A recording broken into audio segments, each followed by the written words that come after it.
everyone. My name is Alexandra. For those who don't know me, thank you so much for being here today, especially this early in the morning, especially given the weather and all the traffics that are happening. And also a special thank you to my former teachers who are attending this session today. It means a lot to have you here. So without further ado, I'm going to introduce the topic that I'm going to be presenting today. So we're going to be talking about the ethics in sweatshops. More specifically, we're going to cover the abuse that is happening in sweatshops, what are the root causes of those abuses happening, and we are going to also be developing moral guidelines as we go along. Let's start by some interesting quotes from Milton Friedman and Thomas Sowell. Now, Milton Friedman has said that any policy that is introduced, or any actions for that matter, should be judged by their consequences instead of their intentions. And this is a very valid point. Now let's take, for example, Quebec, where people have been advocating for free healthcare system. Now, the idea is obviously applaudable because we want to have healthcare that is accessible to everyone equally, regardless of their status, of their income level, etc., etc. Now, what turned out was, unfortunately, a disaster because we have a shortage of medical professionals everywhere in Canada, not only in Quebec, but talking specifically about Quebec here. We also have overloaded clinics, we have overloaded hospitals, we have emergency rooms where waiting lines are sometimes 8 hours, sometimes 10 hours, and even more. We have incredibly long waiting lists to get an appointment pretty much anywhere, to get any surgery anywhere. We have long waiting lists to get family doctors to begin with that last up to several years. And unfortunately, all of this waiting and all of that bureaucracy has resulted in even death of certain clients, of certain people who needed to receive health care but didn't on time. There are no perfect solutions. In fact, there are only trade-offs, which means that regardless of what actions are being taken, somebody eventually will have to bear the consequences of those actions. Now, how does that whole thing relate to sweatshops? Well, you know, there is a lot of abuse going on in sweatshops. Workers are required to work incredibly long shifts. They are sometimes required to send their kids to work as well because they can't make the ends meet. And also, you know, it's just, there is a whole increasing concern about the environment, about the working conditions, and about, you know, ethical concerns in general. Now, this leads us to the UN Human Rights Declaration, Universal Declaration of Human Rights, set out by the United Nations. And this is useful because both the opponents and supporters of sweatshop base their arguments on this Declaration of Human Rights. Now, the first right is the right of work, the right to choose where you're going to be working freely, the right to freedom of contract, and the right to protection against unemployment, as well as to good working conditions. Now, the supporters of sweatshops say that, you know, although there is abuse happening in sweatshops, workers who decide to go there, they know what they're getting themselves into. They are totally aware of what is going to be happening in those sweatshops to them, and therefore the freedom of contract is being respected. Now, the opposition points out that, you know, there is way too much abuse happening, and although it might be, you know, a step up from the perspective of the employees in workshops, giving their alternatives available to them, it still doesn't mean that there is no abuse, and it means that the employers have a moral obligation to treat them with a certain minimum standard and with a certain minimum amount of dignity. Now, the second and third rights, are about the right to fair remuneration. And this is a very tricky thing also because the opposition points out that workers are not being paid enough, that they are required to work pretty much all the day long, sometimes multiple shifts, and they are being exposed to multiple dangers such as, toxic chemicals and toxic waste. The supporters say that, again, the workers know that there are alternatives available to them. They don't like them, and they find the employment opportunities as well as the pay and the conditions more favorable than elsewhere, and they perceive them as just because they decided to work there. And the last but not least, a very interesting right that we're going to be covering today is the right to form unions to protect the rights of the employees. The supporters of sweatshops say that because the employees made an informed decision, if some rights are not being met in the sweatshops, it is because the employees decided to waive them voluntarily, and therefore there is no need to even form unions. The opposition points out that the owners of sweatshops often use force in order to sabotage formation of unions. They often might resort to firing all those people who would like to form a union and just replace them with those who won't form one. Now, we're going to be talking specifically about unions a little bit later on in the discussion. Now, the root cause of pretty much any abuse happening in the world, not only in sweatshops, is the monopoly power or the concentration of power. The concentration of power, unfortunately, results from many, many things, such as lobbying, bribery, environmental and safety standards, regulations, licensing, tariffs, and quotas. Now, they are all barriers to trade that limit competition and that are not sustainable in the long run without government protection. Therefore, it is just unethical to introduce them. However, there is a more stable solution to it. Activists, for instance, who aim to improve, life conditions and working environments of those working in sweatshops can try to redirect their effort into reducing the monopoly power and preferably preventing it altogether from happening. Now, one alternative to impositions imposed by and regulations imposed by NGOs and governments is consumer sovereignty, where consumers vote with their dollars. That is, they decide what products they are going to be buying, and therefore telling the corporations and other companies, hey, you know what? We want this to continue. We support you. This is a bottom-up approach, which makes it much more sustainable in the long run, contrary to the impositions, installed by governments and NGOs. The downfall of this solution, noticed by activists, is that there is lack of improvement in terms of working conditions of the workers working in sweatshops. And this is true as, if you see it as one instant happening today, that, right now they're being abused and, their lives are not getting any better. However, if we see the overall trend, there's a lot of data showing that this is not true.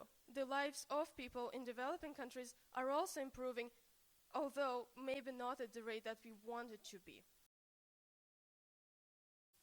So this is just some data that you can see that it's not the idea of, the rich people are getting richer at the expense of exploitation of other people. It's not like that.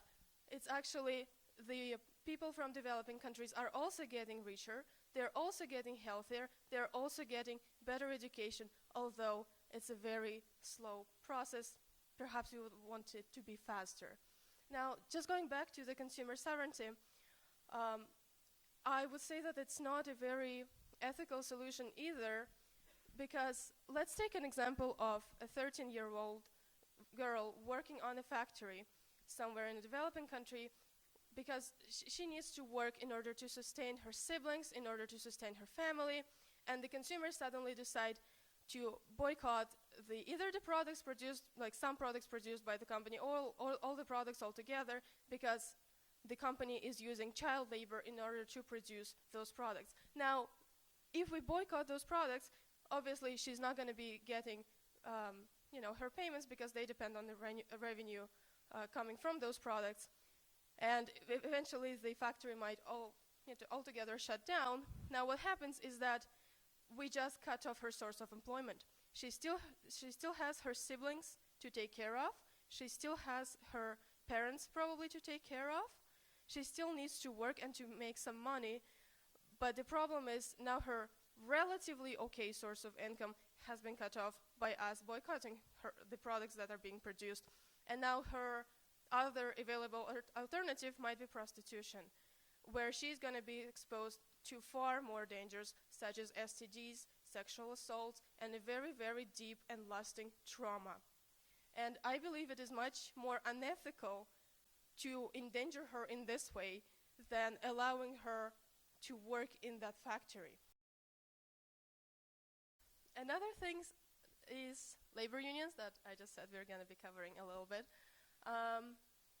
Labor unions also contribute to concentration of power. They also contribute to monopoly power. They are not sustainable in the long run without government intervention. And an interesting thing about unions is that while they prevent competition, they are somehow a right, while mergers and acquisitions are subject to antitrust laws and regulations, while they reduce competition in practically the same way. Exactly. There is one problem about unions, is that they have a mandatory membership in them, which means that once you sign a contract to be working on a job that has been unionized, you also sign a contract with the union where you have to pay mandatory fees in order to be there, and you also have to participate in the activities organized by the unions, such as sometimes going on a strike, or doing some sorts of manifestations and other kinds of protests. This is a questionable thing because they force you to do things. They're not respecting your personal freedom to decide whether you want to be on a strike or you don't want to be on a strike. And just as an example, let's take the recent STM strike. I'm pretty sure that not all of the people are dissatisfied with their work at STM. Some might actually enjoy their work, some might enjoy the conditions, and some might appreciate the pay. Now, when the union goes on strike, all the workers are prohibited from working during the strike days or during the strike hours, whichever is set up by the union. I'm pretty sure there were people who would have liked to participate to continue working. But they couldn't because they're prevented by the union. Now, during those times that they are not working, they're not receiving their wages from the employer because they're not performing their work, right? And technically, there is an agreement to be reimbursed by the unions if you participate in the activities organized by the unions, such as, strike. But that is a very tiny percentage of the overall wages that they receive per day. And that's a very tiny fraction of what they should be receiving, in a month. Now, they still have bills to pay. They still have their kids to, send to school and to feed them. They still have their spouses to take care of, or parents, or, many other things. And, the union is not paying them enough. They're not paying them the same wages. And, it's a questionable thing. Also, the unions often advocate for minimum wage, which is a price control, and it also limits competition, and it is not sustainable in the long run without government protection. Let's take you, college-level students, as an example. Once you graduate, and let's say you go to university, like some years have passed, and you finished your university, you got your degree, now you want to be employed. Right, you go to a certain field and you realize, well, the job has been unionized. Okay, not a big deal. And, the minimum wage is, let's say, like $25 an hour. And you're like, that's a great opportunity for me. And you go to the interview and you say, you know what? I realized that I have just graduated. I don't have much experience, and I realize that you probably won't be willing to pay me $25 an hour, and you won't hire me, therefore, at $25 an hour, but I'm okay working with, say, $20 or $22 or $23, anything that is below 25. And the employer might be very much willing to hire you because they think, well, you know what, it's not that expensive to hire you. We can also train you, you can also get experience, and you can work for us. Now, if the job has been unionized and there is a minimum wage, they won't be able to do that. They're not allowed to go below the minimum standard that they have agreed with the union. Which means that looking at $25 and your experience, and they're like, you know what, you're probably too costly to hire because you just don't have the same level of experience as our other employees, and we don't think that it's worth to have you at $25 an hour. You might be denied a job simply because there was a price control and you were not allowed to negotiate it a little bit down. Environment is a very tricky thing also. I firmly believe that we have to protect our environment, that we have to take immediate action in order to prevent, climate change and whatnot. But I do believe that it is extremely unethical to introduce the environmental standards developed and maintained in developed countries such as Canada or the United States, and then just go and impose them on the firms working in developing countries. The developing countries are not just yet at the same level of operations, and they cannot afford to meet those standards just yet. Those struggling to survive cannot really afford to care about the environment as much because it's more of a luxurious thing to them. And you know what? I suggest we first give them a hand by directing our resources into private charities that aim to improve their education, that aim at improving their life standards. Let's first make them stand on their feet firmly, and once they're standing, not shaking, not struggling, then they'll also catch up and they will also be able to afford the luxury of worrying about the environment as much as we do here. In conclusion, there is plenty of evidence that shows that abuses happening in sweatshops are not sustainable in the long run without the protection coming from the government, without some impositions imposed by the government. And everyone who wishes to make any changes, anyone who wishes to improve the lives of people who are in the developing countries working in those sweatshops should be extremely, extremely sensitive to the actions that can result in monopoly power, to the actions that actively contribute to it, even though they might be seeming great to us. And these people who want to see that improvement in lives of other people should be very careful not to fall for the trap of ethnocentric self-righteousness. Thank you. Hi, Alexandra. Thanks for your presentation. Very well organized. Thank you. Lots of arguments in there that we could talk about.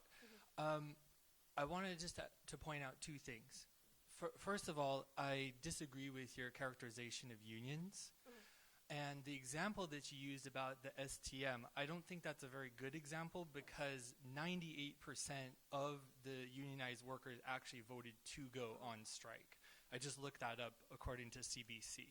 So the argument that it's unfair that certain workers in a union won't have the choice to work if there's a strike, at least in the case that you pointed out, I just don't think that's a very good example. So I wanted to mention that. Yeah. The other thing is, when you were talking about this notion that sometimes a job in a sweatshop might be the best alternative in a developing country, right? And then there might be other things like prostitution or joining a gang, maybe drugs, and that those options are worse. To what extent do you think that we need to consider larger systemic issues in the way that developing countries relate to developed countries?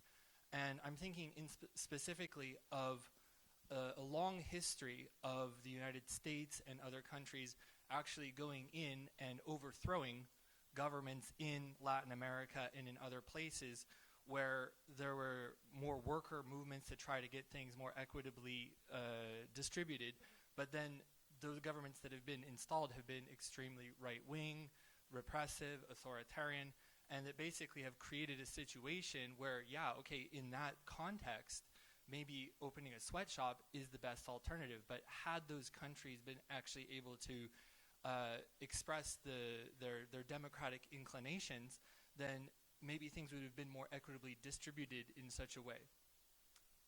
All right, thank you so much. I'm sorry, I know that's a lot right there. No, Yes. that's a great question. I love that. It's a lot of food for thought. Now, we're talking about things that have already happened. I would like to look at the situation that is now at hand. Like, we know that these countries, like the United States, have had a very strong military presence, for instance, in certain countries.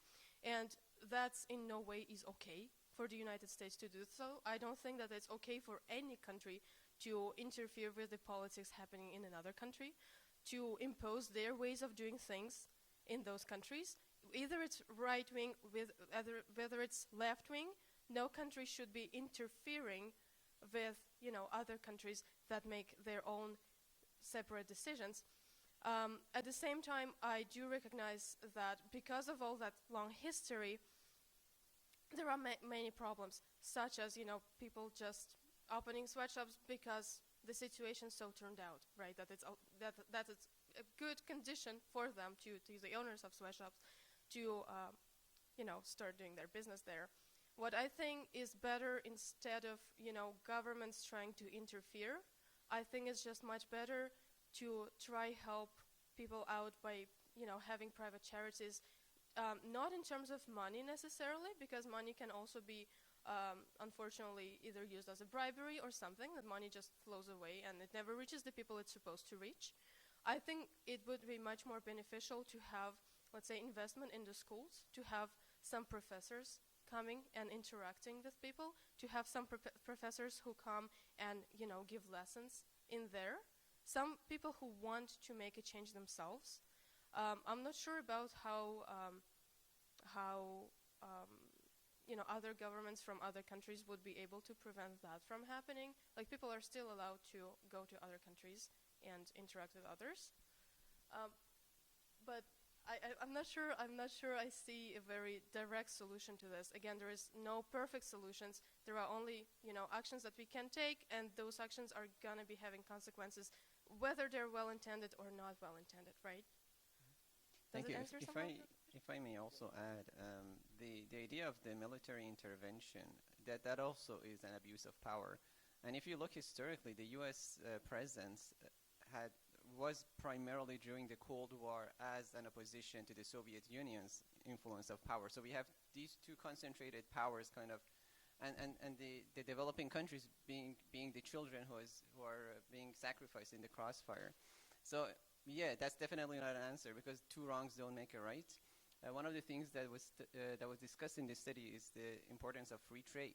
So with free trade, what happens is that the benefits of the two sides are now intermingled. So there's this codependence which prevents that use of violence and all of that abuse. If you want a very good example, think of the European Union and the free trade between them. Since the Second World War, it eliminated military conflict among the members of the countries. And these countries were countries which were fighting with each other all through history.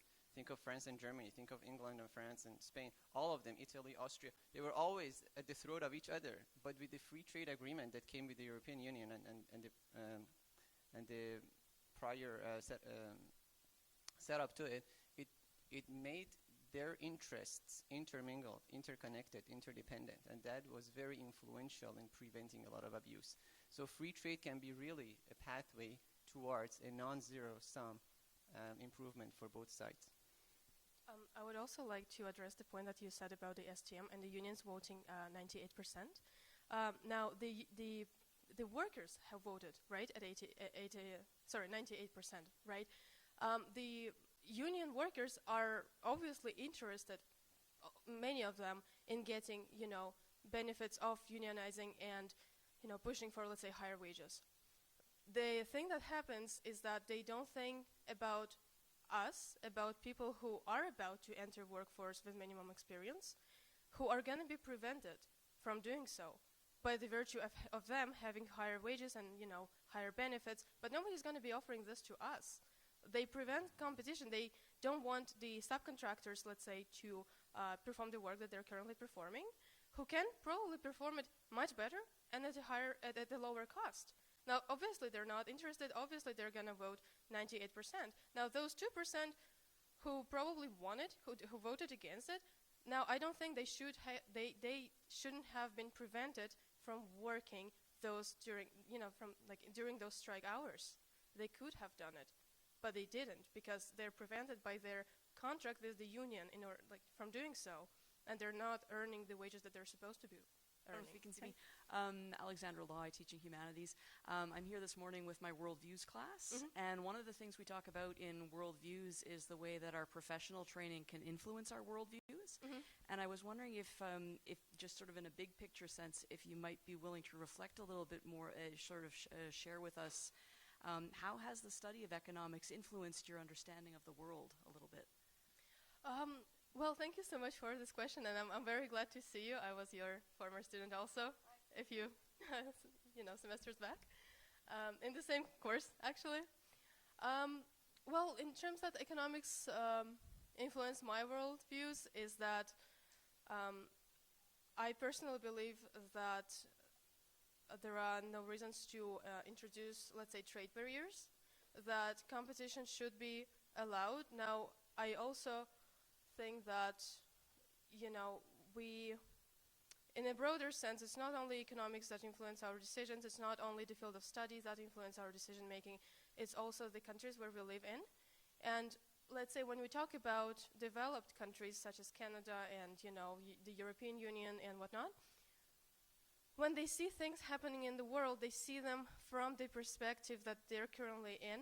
So if they see, let's say, child labor, they say that, well, this is awful and we don't have it, therefore nobody else should have it, which is probably true at some point, but it doesn't follow that, just because we don't have it means nobody else should have it. Just because we do it makes it okay for everybody else to do it. If we don't do certain things, other people shouldn't be doing certain things. It's very, very ethnocentric in a way. Okay, so you spoke about the ethics of environmental issues, and you said you provide some solutions of it. You said that you should use charity, help them stand on their feet.